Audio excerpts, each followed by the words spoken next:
ప్రభుత్వం ప్రవేశపెట్టిన బడ్జెట్ అత్త సొమ్ము అల్లుడికి దానం చేస్తున్నట్లు ఉందని బీసీ రాజ్యాధికార సమితి అధ్యక్షుడు దాసు సురేష్ విమర్శించారు. బ్రిటిష్ పాలనను మించి దేశంలో ఆర్థిక అసమానతలు, అస్థిరత ఏర్పడిందని పేర్కొన్నారు. పేదల సొమ్ము కార్పొరేట్ పాలు బీజేపీ ప్రభుత్వం చేస్తుందని మండిపడ్డారు. కేంద్ర ప్రభుత్వం ఆర్థిక విధానాలు పేదవాడి నడ్డి విరిచే విధంగా ఉన్నాయని విమర్శించారు. ఒక పక్క దేశ జీపీడీ ప్రపంచంలోనే 5వ స్థానంలో ఉందని బీజేపీ ప్రభుత్వం ప్రగల్భాలు పలుకుతున్న వాస్తవాలు అన్ని వర్గాల ప్రజలను విస్మయానికి గురి చేస్తున్నాయన్నారు. మోడీ సర్కార్ దేశంలోనే అట్టడుగుల వర్గాలపై తీవ్రమైన వివక్ష కనబరుస్తుందని ఆరోపించారు. దాదాపు 45 లక్షల పైచిలుకు బడ్జెట్ను ప్రవేశపెట్టారు.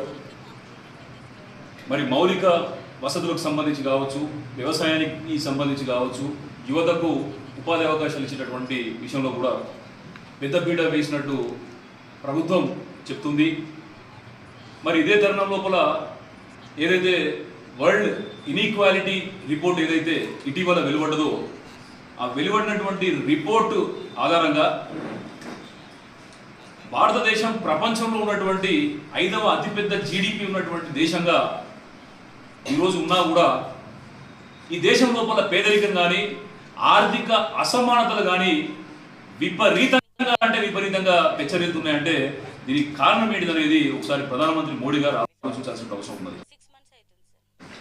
ఎందుకంటే మన దేశం లోపల హంగర్ ఇండెక్స్ అంటే ఆకలితోని అలమటించేటటువంటి వాళ్ళ యొక్క శాతం 27% ఉన్నది. ఈ దేశం లోపల ఒక దిక్కు సంపన్నులు పెరుగుతూ ఉన్నారు. మన దేశం లోపల 271 మంది బిలియనీర్లు ఉన్నట్టు ఇటీవల నివేదికలు చెప్తా ఉన్నాయి. ఒక బిలియనీర్ అంటే అమెరికన్ డాలర్ ఈ రోజు 84 రూపాయలు ఉంది కాబట్టి 8,400 కోట్ల రూపాయలు ఉన్నటువంటి వ్యక్తి ఒక బిలియనీర్ గా చెప్పబడతాడు.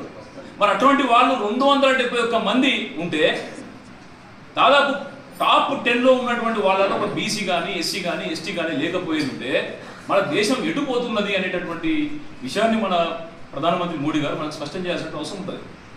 ఎందుకంటే ఇప్పుడు ఏదైతే బ్రిటిష్ పరిపాలన ఉన్నప్పుడు